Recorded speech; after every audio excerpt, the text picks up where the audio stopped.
I loves me some Ragtime in Part 10 of Final Fantasy IX. Guess what we're finding in this part? Mountains? Well, that, yes. A beautiful horizon. And then an objective marker just inserts itself into your quest journal for this game. Find Cliff. Does that mean Cliff the person or Cliff the cliff? Oh, this is the part where you get to actually name Garnet because she changes her name to hide. It's actually a pretty clever excuse to name her. You can just name her Garnet, though, right? Yeah. It's exactly what I did the first time I played because I'm like, Dagger? No, that's not a girl's name. I was a stupid little kid at the time. Dagger is what I named her in the first playthrough. Every other subsequent playthrough has been Garnet, and recently I've been changing to something else. I've been calling her Sarah. Yeah, Sting. Here's the thing about her nickname. You're stuck with this name for the rest of the game. Yes. Even after it stops being relevant for her to stop calling herself Garnet. So this is called the Dagger. Well, therefore, my name shall be, and she named herself after the manufacturer, Smith & Wesson. I'm just going with the defaults. No, there's no room, so you'll have to stick with Smith. So her name is Smith. Princess Smith. I thought it was going to be Dagger. No. There's an inscription here. It says Smith & Wesson. The main problem I have with calling Garnet Dagger on a regular basis is that it's just so inappropriate to what kind of character she is. But then again, I think that's the point, because a plot point this early in the game is her trying to blend in with common folk. Dagger is so obviously not a fucking name. That is a weapon. So I think it works out. Later in the game, yeah, I agree, especially when they start losing all the common folk facade and she's back to princess again. They still call her Dagger and shit. Well, I think it makes sense for Zidane to call her that, just because that's the name that she wanted to go by, and he wants to respect that, or just do what he thinks she wants, so he can get her. But then she gets really into it. Don't call me Garnet. That's my slave name. Oh, okay, Dagger. I mean Smith. But yeah, I find it interesting that you guys give them different names, other than just for fun, because for a game like this, like for Pokemon, I'm all for nicknames, but for a game like this where they're given default names, I always go with the default one. I never I usually do as well, but sometimes it's fun. Sometimes it's fun to mess around. Oh well, no, I mean I like Gary. I understand calling them like dipshit or whatever, but not like giving them another real name. Yeah, but in this case, it makes more sense to name them something else. Because you're literally being asked, what alias should you go by,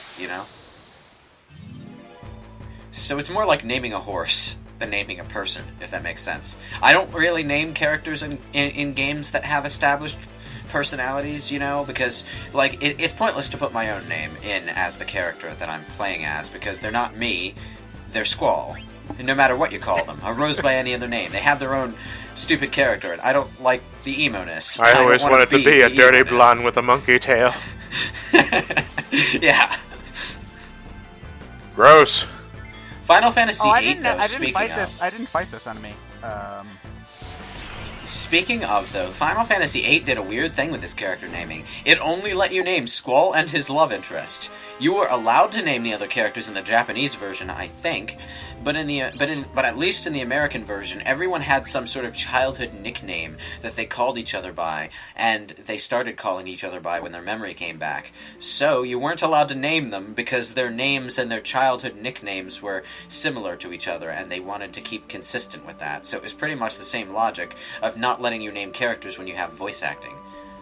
I'm convinced the spider encounter only exists so that you can get an ore as a drop. Yeah. Yeah. For your first, because this is where you find your first friendly creature. Yes. Are we going to do that before heading into town? I don't believe so. Oh god, the load time getting out of battle is more obnoxious than the one going in. It's just like, okay, black screen. Show me something. I hear the music. Where's the field? At least in modern games, they'll give you little bits of trivia and stuff that you can read during load screens, but not so much in RPGs. That's something that you usually see before a fight in a fight. Oh no, you see that all the time in the Elder Scrolls games too. Oh, okay. Well, okay. I guess I should just say JRPGs because Western RPGs and JRPGs play very differently. Oh, it's John. His coffee smells delicious.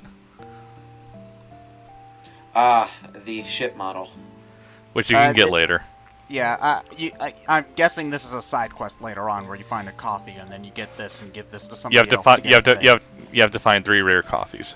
Yeah, I'll say this. Out of the old Final Fantasy games, and no, even the new ones, Final Fantasy IX has by far the most interesting list of key items. like it's not just an item with an item description. You can look at each item and there'll be like flavor text if you examine it. Yes. Oh, that's good. I did one thing that's a little bit annoying though is that in order to find out what specific abilities do, you have to pull up the tutorial screen, So I'm actually glad I did read the tutorial messages from like the Moogles and stuff, because it's like, what does this exactly do? And then I have to press the button. And wow, I'm just kind of. This is the twitchiest, fucking twitchiest. Well, no, this is a way to avoid random battles if you're looking for Ragtime or any other special creatures. What you just take one step, because random battles kind of reset after each step. The special ones don't, as long as you're in the correct area. Wait, so could you abuse that to avoid random battles entirely? You could, yes. Yeah, but you're two-stepping your way through the entire fucking dungeon. Yeah, it just takes way too long, and honestly, you do want to level up and get abilities and stuff, unless you're doing like a challenge run or something.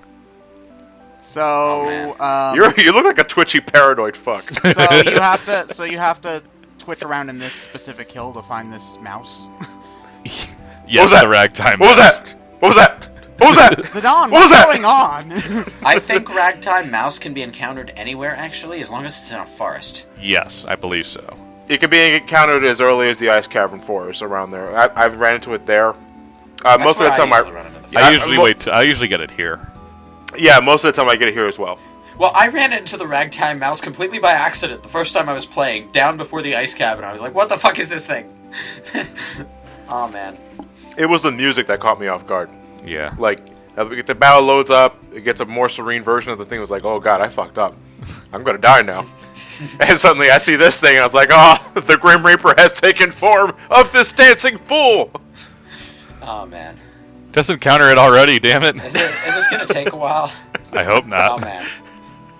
It's always funny. the Final moment... Fantasy... Oh, there we go. Oh. This theme is called Fairy Battle, by the way, in the soundtrack. So it's like a music box remix of the battle theme? Well, the opening riff is similar, but the entire theme is nothing like it. Well, the opening riff to the battle No, theme Ted, is it's meant the to sound like... Ted, it's the Ragtime Mouse. What do you think? It asks you damn- trivia questions. Yeah. That is not a mouse! I opened up a guide for this.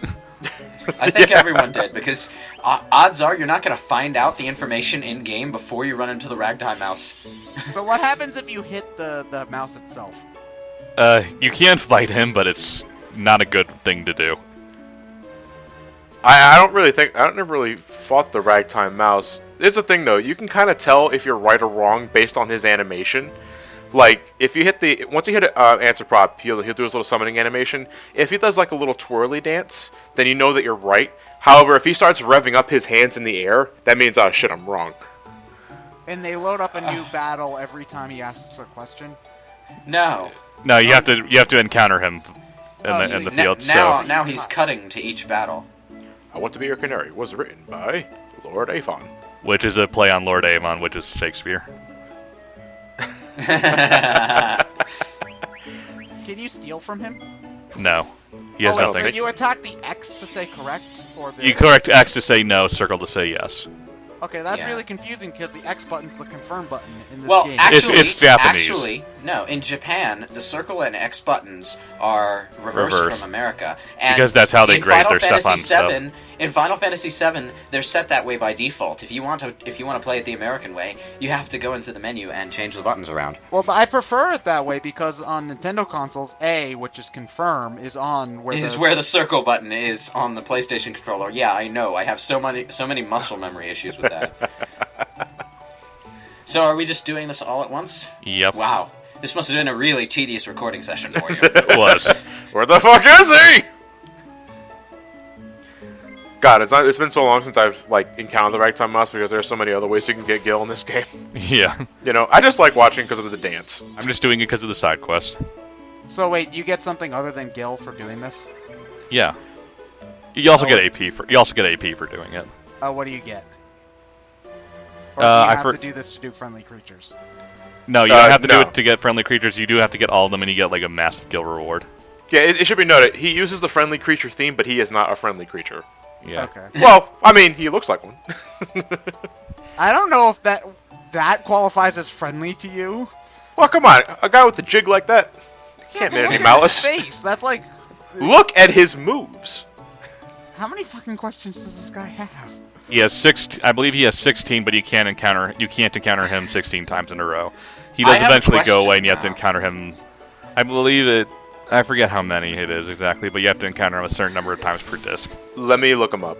I have a question though. Why is he called Ragtime Mouse when he's very clearly some sort of alien fruit with an eye on a stalk? That's just how mice look in this world. Really creepy in households. You hear something chattering on the ceiling, and you go up to the attic and you find this guy in there. It's a giant fucking pepper fuck did I with an just eye on a see? stalk that dances. Okay, if I'm Okay. if I'm cutting out, that means that's as many times as you Yeah. can possibly find him on this disc. You can find him in disc 1 a total of 4 times. Alright. Okay, that was the most bizarre thing I've seen this week. That's the Ragtime Mouse, baby. And I'm assuming you're leaving out the friendly move for later, because this is where you encounter it too. Yeah, And you can do the friendly creatures whenever you want, right? as long as you can get to where they are. Yes. Okay. They're all in the overworld. Yeah. But some are on different continents, some are on different areas we haven't been to yet, etc., Yeah. etc. I sort of miss the world maps from old school Final Fantasy games, but to be honest, I kind of prefer it the way Dragon Quest VIII did it, where you're just traveling through a wilderness area, like outside the towns, and it's real sized. I kind of appreciate the compromise they're going for in Shroud of the Avatar, though, because you have an overhead world map in that game apparently, but you can zoom in to play through a given part of the environment in its real size and gather resources and whatnot. And then zoom out to your overhead map when you want to travel quickly. The I thing kinda I like miss the the most about... I kind of like the big overworld maps, to be honest. Yeah. I can't really put it into words, but I enjoy exploring them. That's what it is for me. I I get a kick out of going on my way to explore uncharted territory on a world map and encountering something that I can't encounter anywhere else on that map, because it gives that part of the continent its unique sense of flavor, and I adore that kind of shit. Like Final Fantasy VI had the Triangle Island, 7 had the Cactar Island and Goblin Island, which doesn't sound like much, but I just like that sort of shit. Yeah. And, the move away from overhead world maps has been largely one of immersion, because people are starting to feel like that kind of tiny world map stuff is something that was only necessary because of technical reasons. When really, no, I think it had its own gameplay flavor as well. And I really enjoyed it in, say, the Wild Arms games, because the world maps in those games are really good, but... No, it's not. I don't think I think it's because games are just moving toward full immersion, large, lush environments that are full-sized, and nobody wants to go back to the little world maps because they're small and old school and video gamey, and that bugs me. Yeah, it's just you can have world maps that are striking even with limited graphics. Because again, I'm gonna bring up Bravely Default. That game looks gorgeous even on the world map.